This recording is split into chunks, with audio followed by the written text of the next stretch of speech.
Je donne la parole à son Excellence John Belembela, ministre des Affaires étrangères du Cameroun.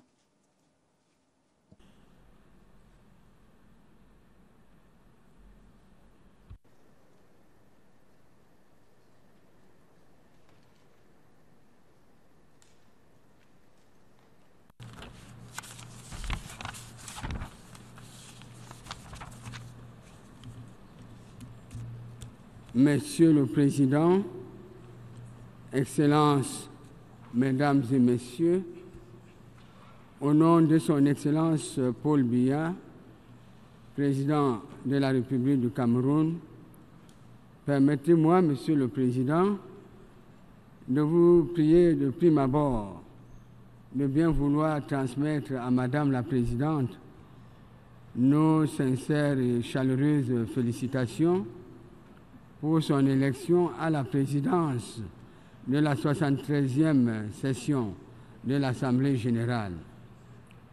C'est un moment historique, étant entendu que qu'elle est la quatrième femme à présider cette Assemblée en 73 ans d'existence des Nations unies. Son parcours diplomatique et sa connaissance du système des Nations unies sont, j'en suis sûr, un gage de succès dans l'accomplissement de ses fonctions. Je voudrais, dans la même veine, témoigner ma gratitude à son prédécesseur, M. Miloslav Lajčák, qui s'est distingué par sa contribution à l'avancement des valeurs de notre maison commune. Qu'il me soit également permis de féliciter M. Antonio Guterres, secrétaire général des Nations unies, pour son engagement dans l'accomplissement des délicates missions que lui assigne la Charte, ainsi que pour ses efforts à mener des réformes visant l'avènement d'une ONU plus performante, axée sur l'humain et au service du développement. Monsieur le Président, ma délégation vous sait gré du thème que Madame a bien voulu choisir pour la présente session, à savoir faire des Nations unies une organisation pour tous, une force mondiale fondée sur des responsabilités partagées au service des sociétés pacifiques, équitables et durables. La survivance des foyers de tension, notamment en Afrique, ainsi qu'au Proche-Orient et au Moyen-Orient, l'irruption des questions émergentes telles que le terrorisme, l'extrémisme violent, les migrations, les catastrophes naturelles et le changement climatique, pour ne citer que celles-là, mettent en péril les fondements de notre civilisation et remettent au goût du jour la question de la capacité de l'ONU à apporter des réponses adéquates aux problèmes contemporains. L'élargissement du champ des biens publics globaux rend aussi aujourd'hui plus qu'indispensable l'existence d'une organisation des Nations unies capable d'être, pour reprendre les termes de la Charte, un centre où s'harmonisent les efforts des nations vers ces fins communes. La complexité croissante des problèmes de notre temps, ainsi que l'interdépendance sans précédent entre les nations et les peuples, militent en faveur des actions collectives et des solutions globales. L'ONU est aujourd'hui le meilleur reflet du multilatéralisme qui, plus que par le passé, la voie plus appropriée pour répondre aux défis auxquels l'humanité fait face aujourd'hui. C'est l'essence même de notre organisation qui, faut-il le rappeler, a été créée pour préserver les générations futures de la guerre, pour favoriser également le progrès social et pour instaurer des conditions de vie meilleures pour tous les peuples. Pour ce faire, mon pays est d'avis que le rôle et l'avenir des Nations Unies restent tributaires de la volonté des États membres de raffermir sa légitimité, de raffermir également sa démocratisation et sa représentativité afin de ne laisser personne à la traîne. Ceci passe nécessairement par les réformes de ces organes, au rang desquels le Conseil de sécurité.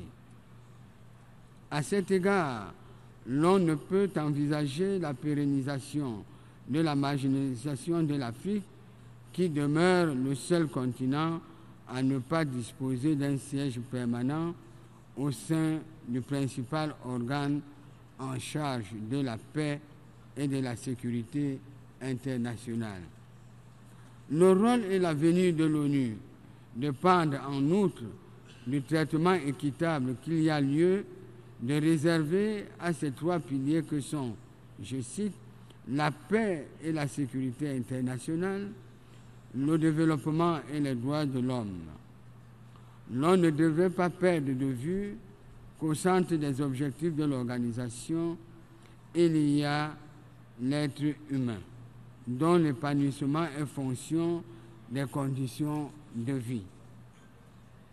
La relation complexe entre la paix, le développement et les droits de l'homme nous permet d'envisager l'éradication de la pauvreté et l'amélioration des conditions de vie des populations comme étant les moyens les plus sûrs d'instaurer une paix durable, une protection adéquate de l'individu et une démocratie viable. Comme le président Biya l'a mentionné il y a quelques années, la démocratie sans développement est un leurre générateur de terribles déceptions. Monsieur le Président, l'actualité des derniers mois a notamment été marquée par les images émouvantes des hommes, des femmes et des enfants qui ont perdu la vie en essayant de traverser les mers et les frontières en quête d'un avenir meilleur. Il s'agit là d'une question à laquelle nous ne serions restés insensibles. Dans le cadre du Pacte mondial pour des migrations sûres, ordonnées et régulières, qui sera adopté au cours de la conférence intergouvernementale prévue en décembre de cette année au Maroc, l'on ne peut ignorer le fait que la pauvreté, le chômage, l'affaiblissement du pouvoir d'achat et en un mot, l'incertitude du lendemain constituent autant d'atteintes à la dignité humaine et par conséquent autant d'éléments de rupture de la paix, autant de causes d'instabilité politique, autant de facteurs de migration qui demeureront si rien n'est fait, ni sûr, ni ordonné, ni régulière. La question des mouvements migratoires devrait donc interpeller notre conscience, cette conscience collective, et surtout nous rappeler les impératifs d'une solidarité effective et d'une prospérité partagée.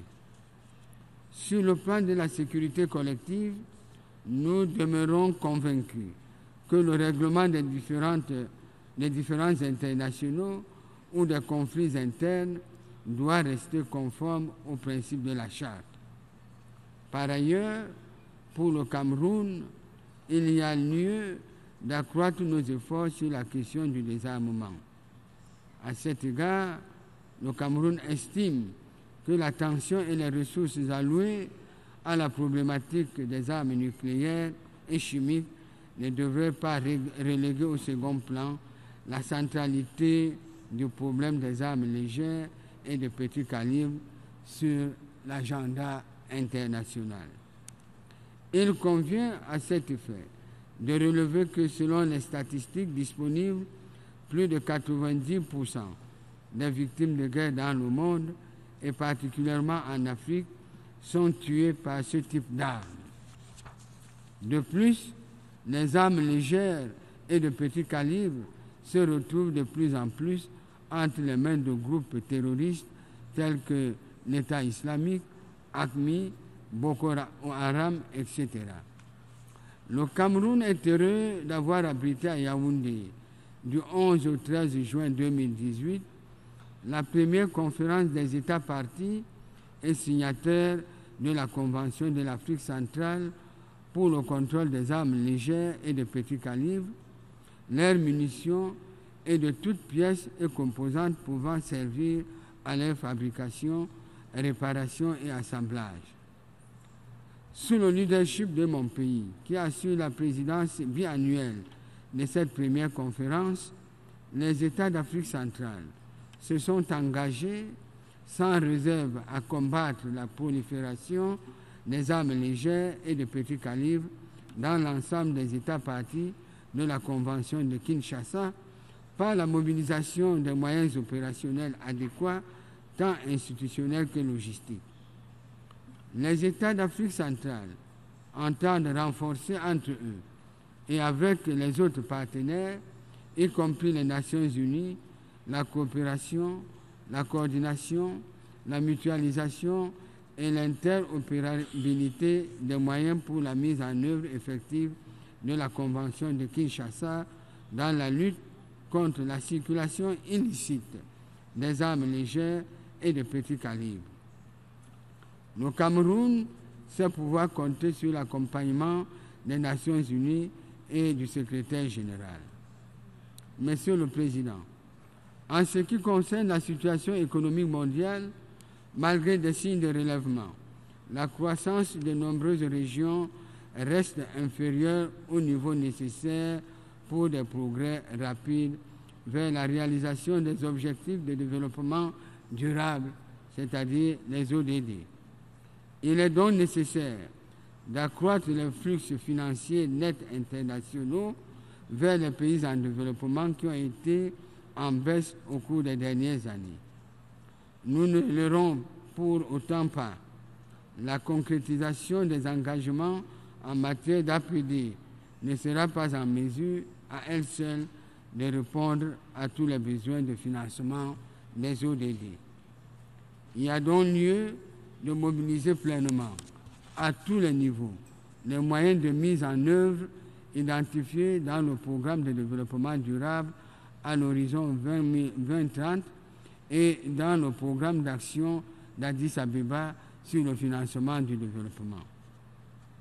Monsieur le Président, c'est le lieu de souligner la nécessité de transformer la structure économique de la plupart des économies africaines qui conservent l'activité économique dans les secteurs des industries extractives et productrices de matières premières. Du fait des retombées illimitées à d'autres secteurs, de tels modes de production génèrent peu d'emplois et favorisent les inégalités tout en semant les graines des troubles sociaux.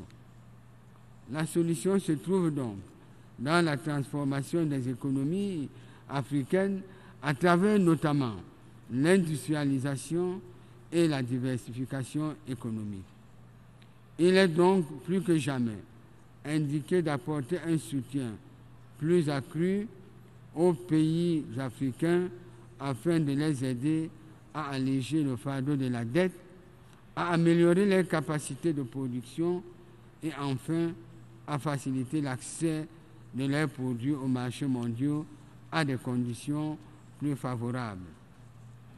Pour ce qui est du cas spécifique du commerce international, il demeure confronté aux menaces du protectionnisme dont la solution la plus indiquée, selon nous, est la mise en place d'un système commercial multilatéral universel fondé sur des règles ouvertes, transparentes, prévisibles, inclusives, non discriminatoires et équitables, conformément aux objectifs de développement. Monsieur le Président, le Cameroun est conscient des responsabilités qui sont les siennes dans le contexte actuel. Le défi de l'épanouissement collectif dans mon pays passe par l'adoption de politiques et programmes de développement ambitieux et réalistes, passe également par l'enracinement des valeurs démocratiques dans notre vie sociopolitique, ainsi que par l'inscription de la bonne gouvernance et de la lutte contre la corruption sur notre agenda prioritaire. Plus spécifiquement sur le plan économique, mon pays a poursuivi de façon résolue le développement des secteurs productifs, structurants et entraînants, sans lesquels on ne peut envisager l'amélioration des conditions de vie des populations. Il s'agit là d'une concrétisation de notre vision à long terme dont le but est de faire du Cameroun, selon l'agenda politique du président Biya, un pays émergent à l'horizon 2035.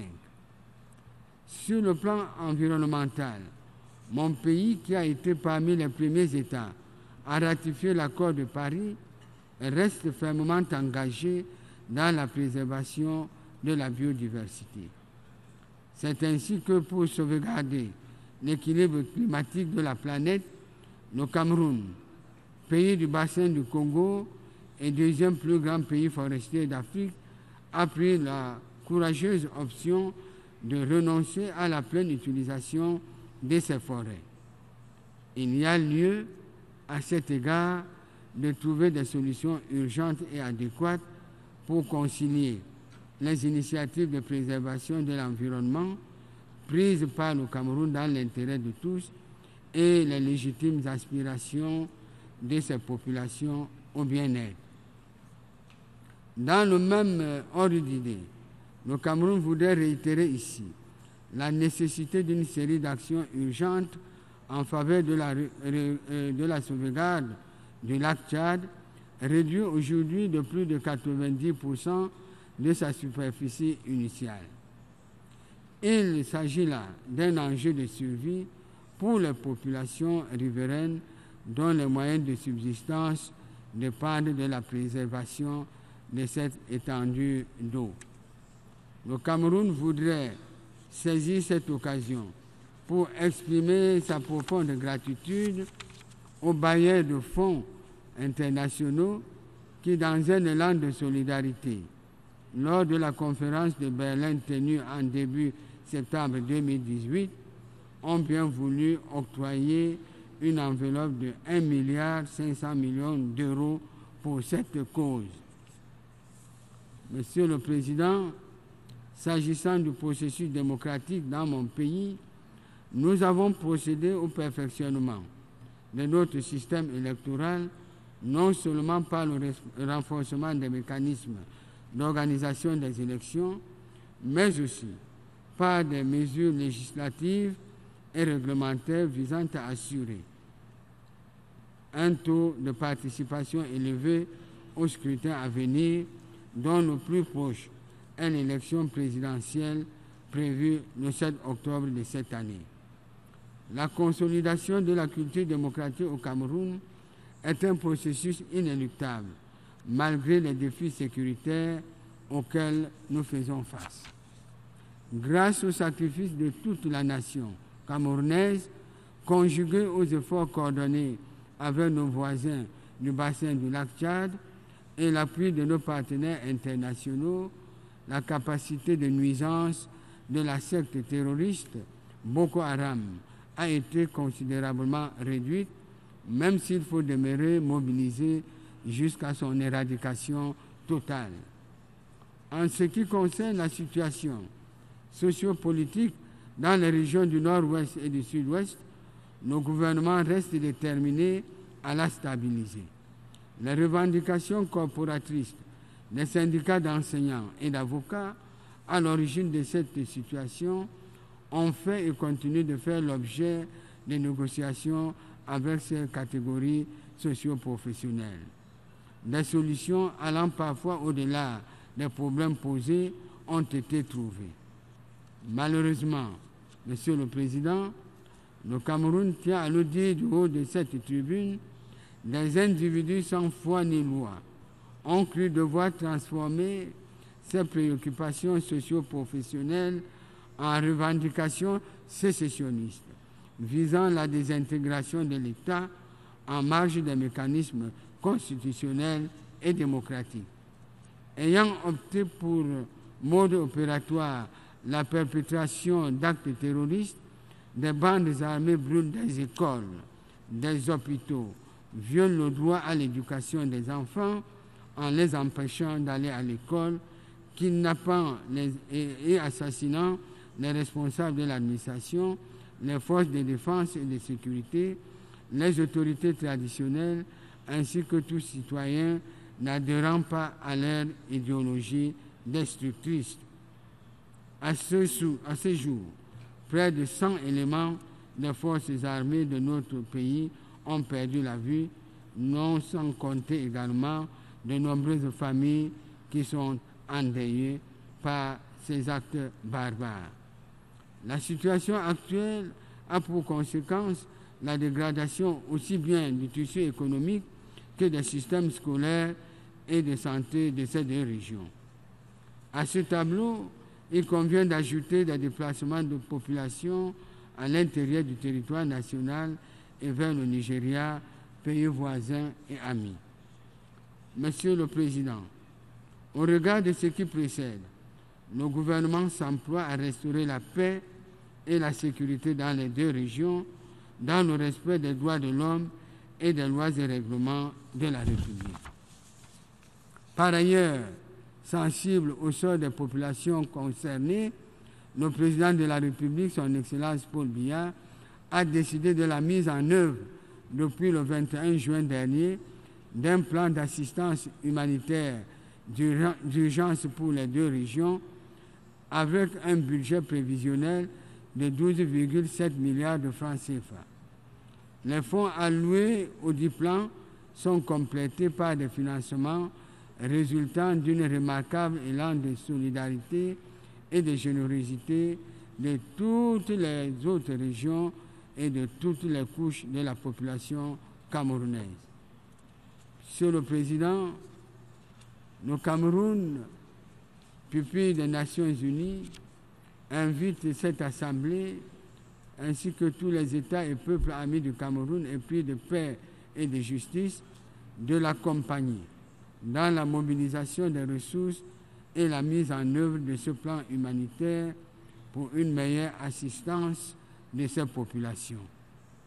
Le gouvernement tient déjà à exprimer sa gratitude à ceux de nos partenaires qui, dès le lancement de ce plan, nous ont spontanément apporté leur soutien. En tout état de cause, le gouvernement du Cameroun voudrait réaffirmer son option de paix, de stabilité et de prise en compte des préoccupations des populations. Monsieur le Président, nous avons manifesté à plusieurs reprises et nous réitérons ici aujourd'hui notre ouverture au dialogue, mais dans le strict respect des institutions et des lois de la République. Des mesures fortes ont déjà été prises pour résorber cette situation. Je citerai à titre d'exemple la création de la Commission nationale pour la promotion du bilinguisme et du multilatéralisme, ainsi que d'un ministère à part entière en charge de la décentralisation. Le but est d'accélérer la gestion des affaires locales par les populations concernées elles-mêmes. Monsieur le Président, le gouvernement du Cameroun tient à réitérer son engagement inébranlable à garantir aussi bien la sécurité des personnes et des biens que l'unité et l'intégrité territoriale nationale. Et sur ce plan, le gouvernement se félicite du rejet par le peuple camerounais tout entier et surtout par les populations de ces deux régions de toute velléité sécessionniste.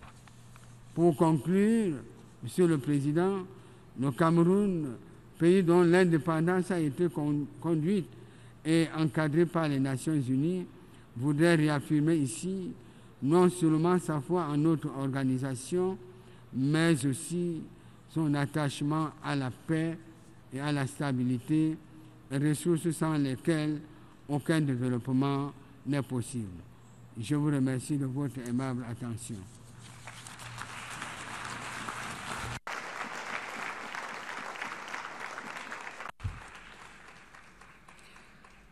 I thank the minister. Je remercie le ministre des Affaires étrangères du Cameroun de sa déclaration.